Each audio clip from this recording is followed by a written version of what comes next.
Hello and welcome to another exciting edition of FireBytes.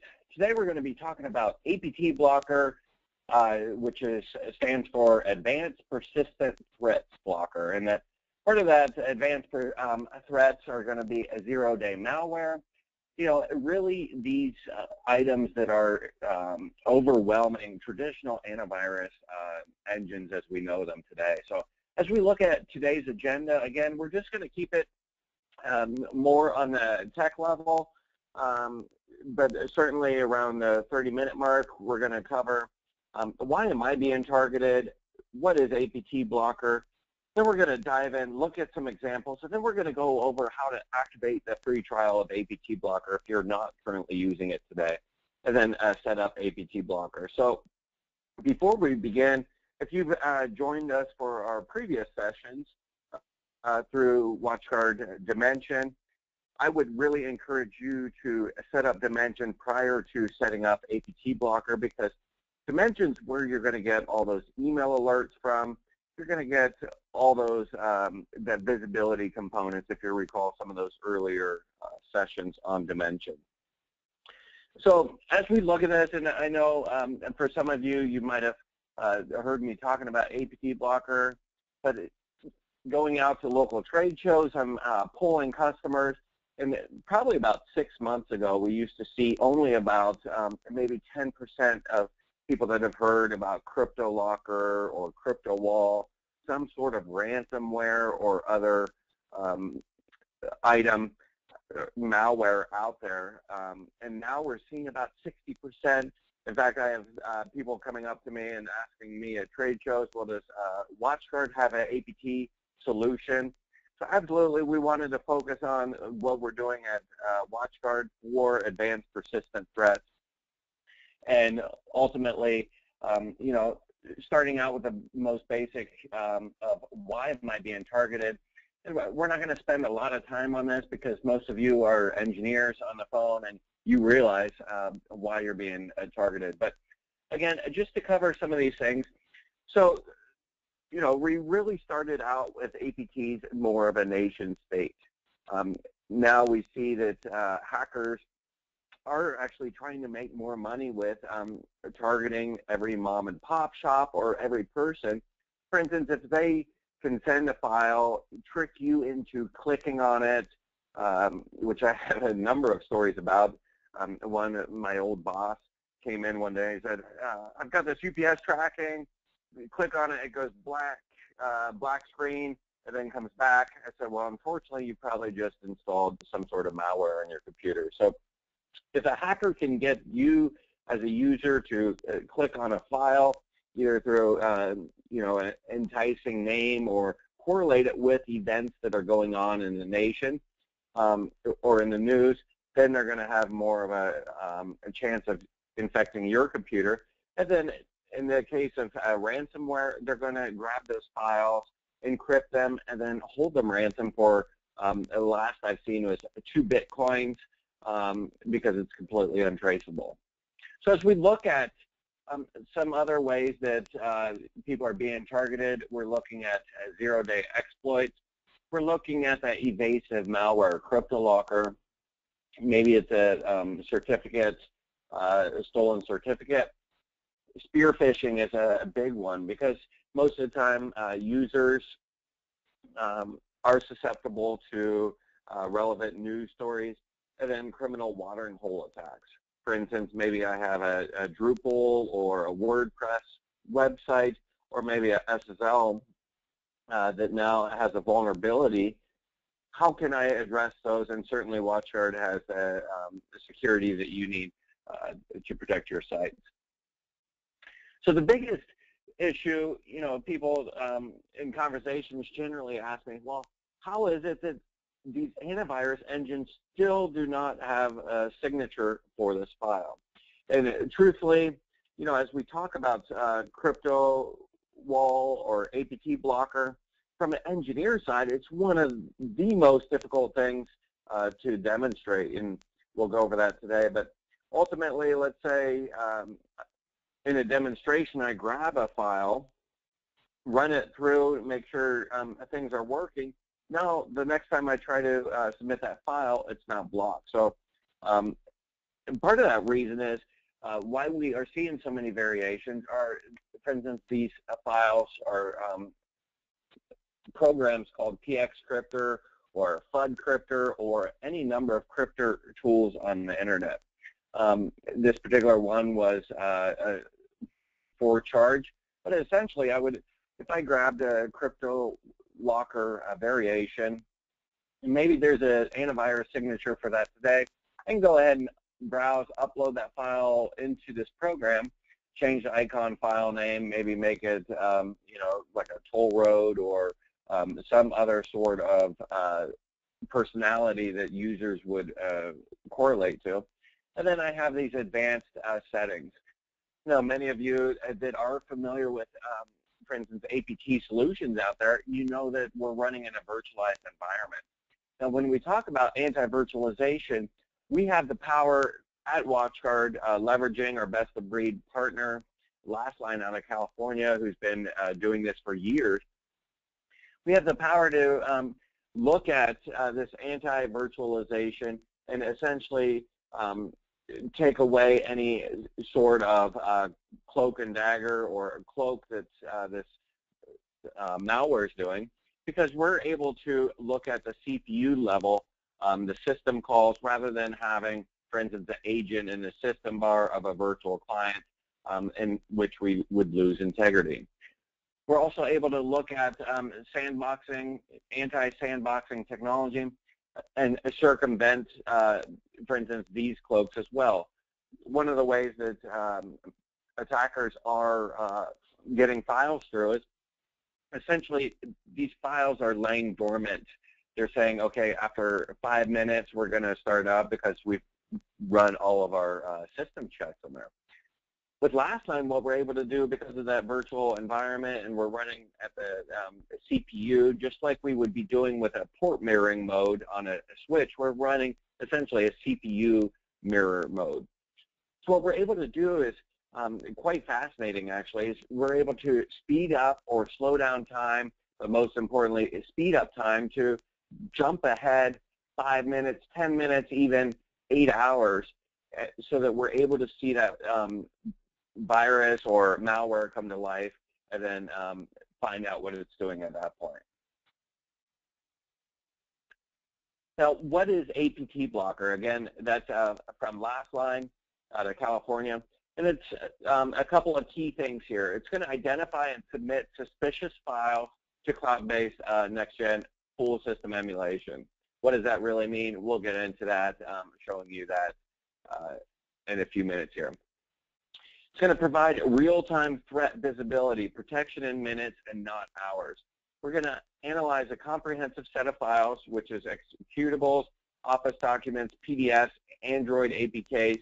Now, the important thing with Android APKs, and I apologize if you've heard this from me before, but as we talk about Google Play Store versus the Apple Store for iPhone, Android, or sorry, iPhone, iPad, the important thing to note is that Apple has generally a more secure channel unless you jailbreak. They're locking you into that app store. Now, a lot of you that are Android users don't like Apple for that reason. And this isn't necessarily a debate of Apple versus Android, but as we look at, for instance, the Android topology, I could get any app. So let's take, for instance, my children, they love Angry Birds, right? So I could go out, look for Angry Birds. Now, there's going to be a free version or a 99-cent version, what have you. And most users are going to choose the free version. Now, today they are, the free legitimate versions are riddled with ads, so we can generally deal with those. But what I could do as a hacker is take, for instance, buy that Angry Birds for 99 cents, open it up and put in a keylogger on your Android phone or your Android tablet so that if there's any pictures, any text, I could grab copies of those and simply do a keylogger of all your information that you're putting in your mobile handheld. So that's why the Android APKs are so important. As we look at PDFs or Microsoft documents, running those macros in Excel, we're going to be able to detect all of those and analyze that in that environment. We're going to be able to detect a zero-day malware. As we look at that, we're going to and we'll walk through that process of how it runs through your system. And then again, we're not being fooled by evasion because we are running a CPU level of monitoring on there. And as I mentioned, one of the hardest things about APT from a demo standpoint, and certainly if you're engineers out there trying to establish value, I can help you out with that, but it certainly is difficult. So a lot of them that we see are actually screenshots on this. So I wanted to go spend a few minutes why WatchGuard's APT solution. So if you are keeping up with the news, you know that a number of other security firewalls, other security vendors are actually signing up with LastLine because they are really the leader in what they're doing. Now, as a WatchGuard customer, that's actually great news as well, because rather than just a sample of maybe WatchGuard customers, so you have a couple 100,000 users in the world, we now are adding on to that sample pool. So now, rather than just being one, and you know, if we take simple ratios, if I'm one of 10 users, chances are that I'm going to get attacked or increased exponentially. Now, in the world of security, if I take that and I'm one of 1 million, then my odds of being attacked are minimal. So as we look at WatchGuard's APT solution, one of the biggest differentiators between that and some of our partner or our competitors trying to do APT in-house with some of their solutions is we have results in under 15 seconds. So as we look at this, again, this is just from our log viewer. I submitted at around 11:08. In here, we see HTTP file submitted to APT analysis server. As we look at that, I'll show you how to monitor that through some of your tools that WatchGuard provides you. And then within under 15 seconds, here we go, we have APT threat notified, a low APT threat. At this point, as a system administrator, you would have received an email. So again, that speed of being able to find out what that file is doing, analyze that file, and deliver those results back. Again, we're giving you that visibility and management through one pane of glass. Either that's the visibility through a FireBytes System Manager or WatchGuard Dimension, which we'll cover as well on seeing those threats. So that's a submission example. Now, as we look at the actual process of what's happening behind the scenes, let's talk about that for a few minutes. So as you look at the APT blocker, one of the criteria that you need, let's say you're a reseller or you want to install or you want to purchase the APT subscription, the precursor to run an APT blocker is that you have to have the antivirus subscription, because a lot of those, whether it's the Coca-Cola greeting cards that we saw a couple of years back, or I think it was the Santa Claus 8 years back that was just sending out mass emails to thousands of users, we are keeping our speed and efficiency down with APT blocker by running those files first through antivirus. So whether it's a signature that we have, a file that's out there for years, we're going to be able to just stop that, curtail that threat immediately. So once it's passed, let's say it is an advanced or a zero-day malware, it gets past the antivirus engine. Now we're going to hit APT blocker. We're going to take that file, and we have we grab MD5, signature of that file. So within there, we have a local cache, a local database that's stored on our WatchGuard. So that, let's say it's a tax refund, which is a sample that we'll go over later on today. So let's say it's a tax refund, and this just happened today where I downloaded it, and so now that's sitting in my local cache of my firewall. So next time I download it, I'm going to get it immediately blocked from downloading that again. Now, if it wasn't in my local FireBytes cache or database, it sits in the remote cache or database at last line. So again, this is just a file that we know that we've already analyzed in the past. We don't need to run that analysis again because we already know about that MD5 signature. Now, for some reason, we take the MD5, we don't find it in the local or remote cache. This is where we actually upload it into the last line virtual environment, and then we look at the analysis on the programs, the operating system, the CPU level. Once we determine that that threat is either a low, on up through a high, now we're able to redistribute that signature through the remote cache as well as the pull down to the local cache if need be. So a sample of that, and this was actually a real life file that tried to come through. Now, as I mentioned before, many of you that know me, I do spend a fair amount of time traveling. Now, as we look at this email and we look at some of the details of this email, it might not be that strange if I were to see an email from American Airlines. No, because I'm in the Northwest, I travel Alaska quite a bit, but let's say I did travel American Airlines and I got an email, received an email that said your order is processed. Again, for some of you that don't travel, maybe that would be more suspicious, but for myself, maybe they had done their research and found out that I did travel, and let's say this attacker even knew that I worked for WatchGuard and they wanted to send me a file in hopes that I would open it and provide them with a tiny window into a WatchGuard, into their security by simply using me as a chain of trust. So as we look at this, we see order is processed. Fortunately, I had APT blocker. Now, the interesting thing about this is that it was actually in a zip file.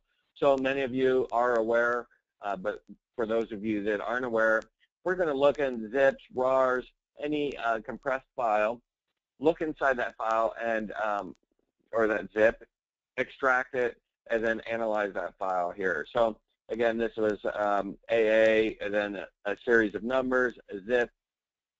Fortunately, WatchGuard was able to remove that and send me an email notification so that I'm aware that I was being protected. And again, this was in September of 2014. Now, as we look at a more recent example, as I mentioned, from an engineer standpoint, it's very difficult to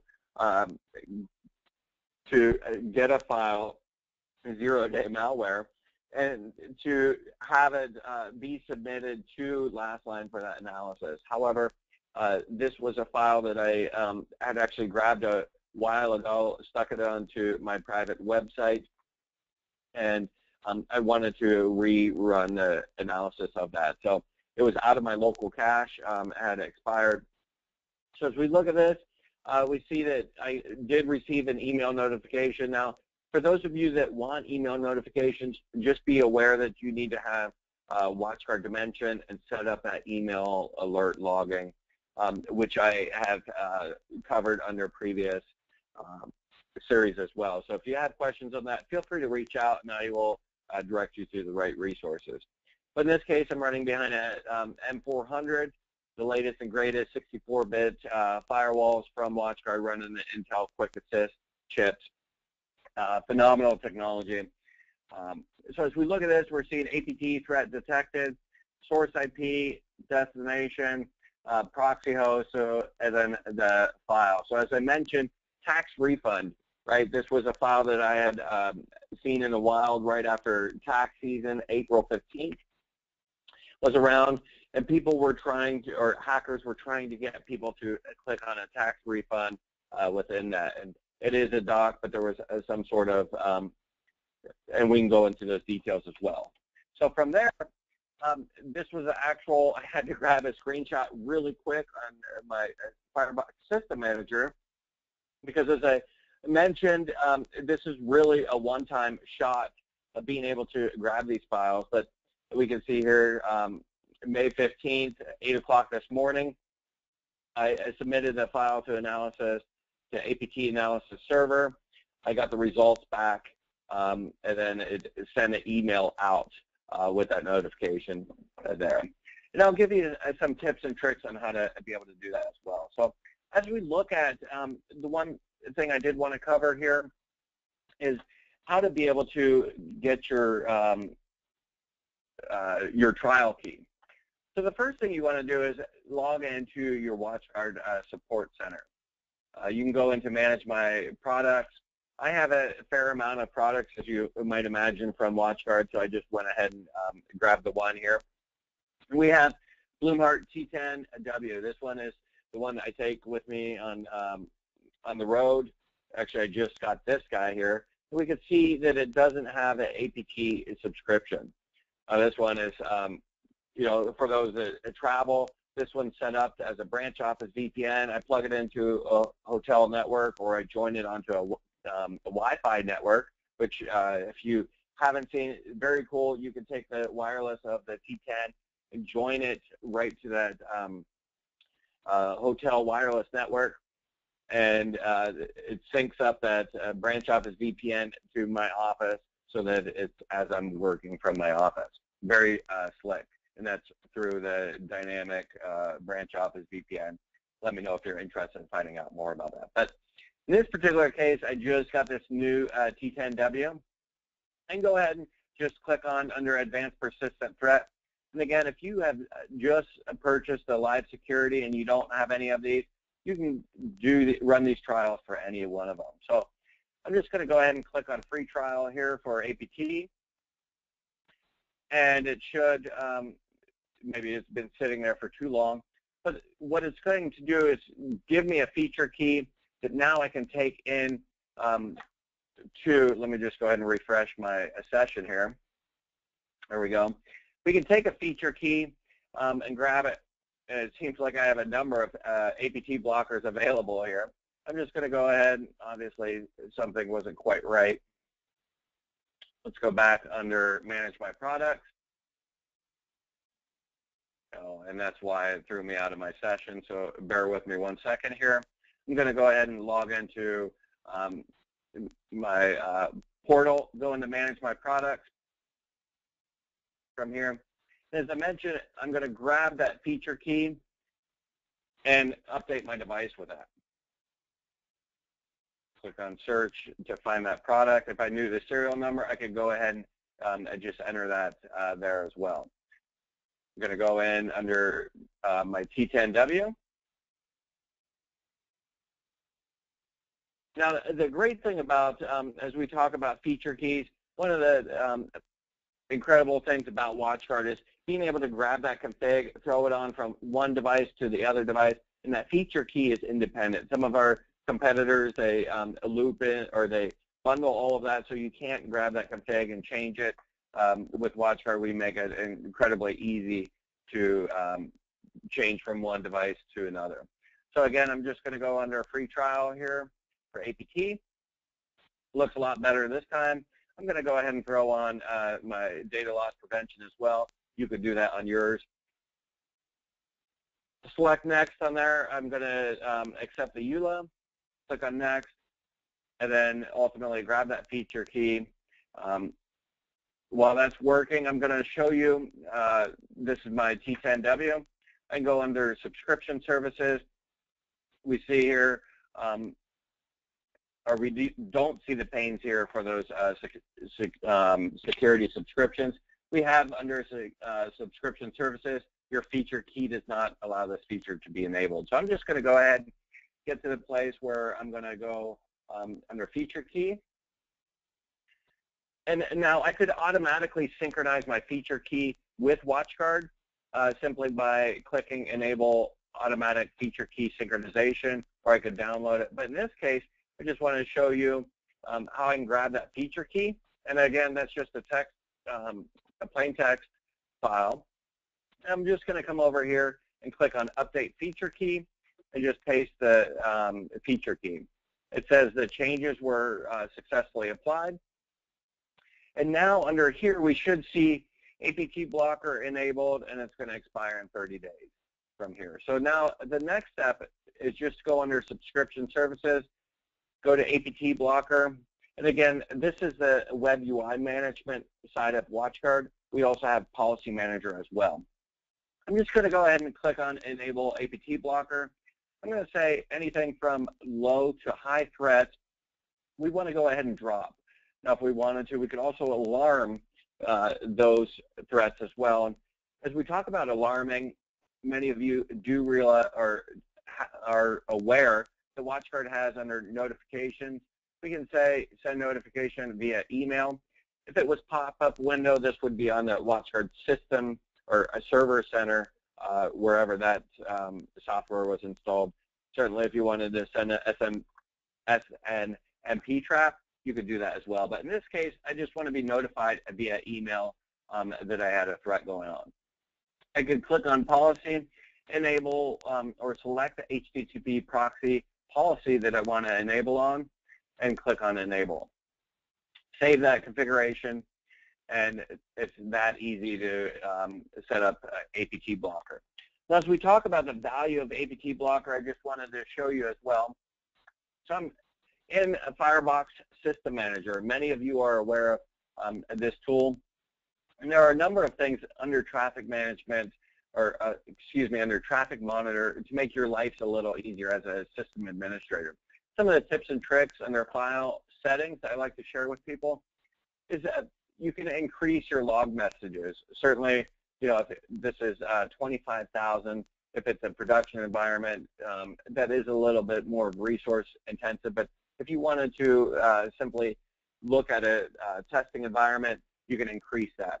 The other thing I like to encourage people to click on is this show log field names options here. Now, if you don't have that, you know, as a system administrator, you would just see the IPs in there. You wouldn't necessarily know if it was a source or destination. So by showing those extra settings, log field names, we're able to get a little more details on that. So for APT, there's a number of trigger fields that you could type in here. APT gives us that just APT activity. We see here that an email came through that we've submitted to APT analysis. As we look at what that actually was, we can look at, we see here a requirement PDF under there. So again, we're taking that file, looking at that threat before it's being delivered. We're just monitoring that. Now, if you're interested in, for instance, some of those other key triggers, you could type in IKE, which would be all of your branch office, or IKE, apologies, all your branch office VPN traffic in there. And there's certainly some other trigger fields that we'll cover under future FireBytes as well. But under, if we look at, for instance, subscription services, this is just a great way to find out how many threats APT blocker.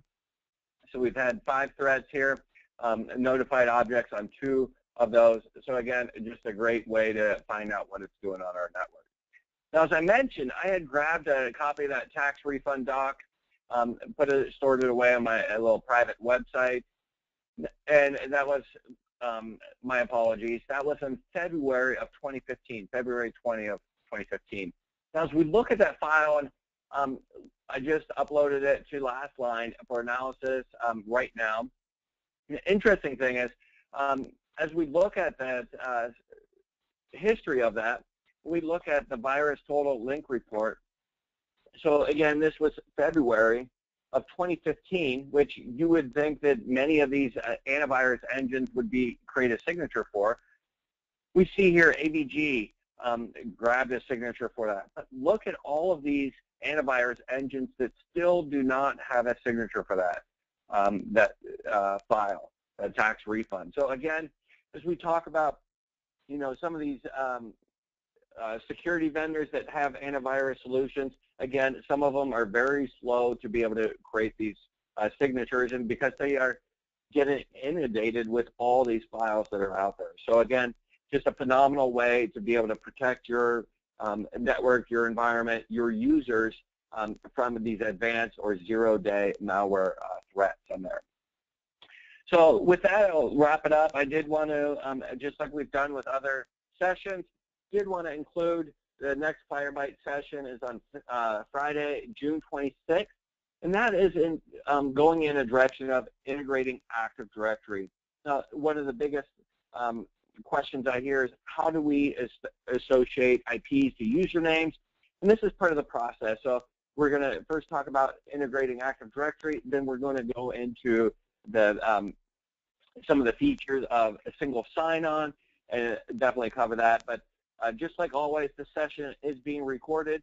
You can grab that recording on through our YouTube channel. You can definitely subscribe to our YouTube channel to get any updated videos that we have. And if you have any future topics or any questions, feel free to reach out to me. There's my email address right there, and I'll definitely be able to address that as well.